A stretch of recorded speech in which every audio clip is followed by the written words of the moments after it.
काल ना मुलगा गेला होता शेतामध्ये सकाळी, मस्त आंबे आणले होते. म्हटलं आंबे आणले त्याचं काहीतरी आपण करूया. तर मस्त स्वच्छ धुवून घेतले, कापून घेतले. म्हटलं चला जेवणासोबत करूया. तोपर्यंत हे लगेच होतं बरं का. मस्त छोटे छोटे पीस कट करून घेतले. त्याच्यामध्ये मीठ टाकलं आणि त्याच्यामध्ये एक्स्ट्रा मसाले सगळ्याच्यानुसार टाकले. अंबारी मसाला, हळद हे टाकून म्हटलं चला आता वेगळ्या प्रकारचं बनवून खाऊया. हळद टाकून तर भरपूर वेळेस बनवलं होतं, फक्त हळद आणि मीठ.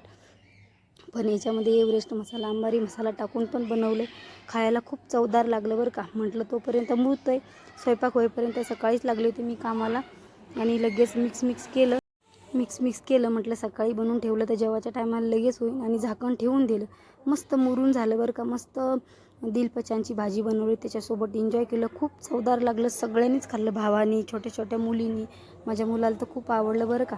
आणि दुपारी त्यांना मॅगी बनवली होती आणि त्यांना मॅगी खाल्ल्याच्यानंतर आम्ही थोड्या खारुड्या कोड्या हेच खाल्लं दुपारच्या. म्हटलं जेवण नको आहे. आणि सकाळी आहे ना माती आणली होती. असा काही उद्योग केला मुलांनी. आणि बघा असं काही घरभांडे बनवले होते माझ्या मुलीनी आणि वहिनीने बनवून दिलं होतं.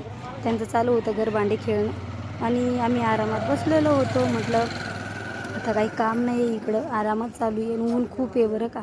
उन्हाची मुलं परेशान करतात, तर म्हणून त्यांनी मातीचे घरभांडे बनवले होते.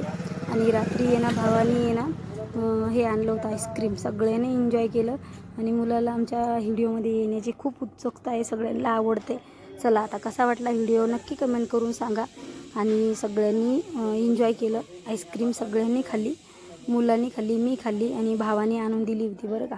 आणि रात्री आहे ना मटण होतं जेवणात. आता रोजच सारखंच मटणच तुमच्याबरोबर शेअर करते. चला आता आजच्यासाठी एवढंच. भेटूया उद्याच्या ब्लॉगमध्ये. बाय.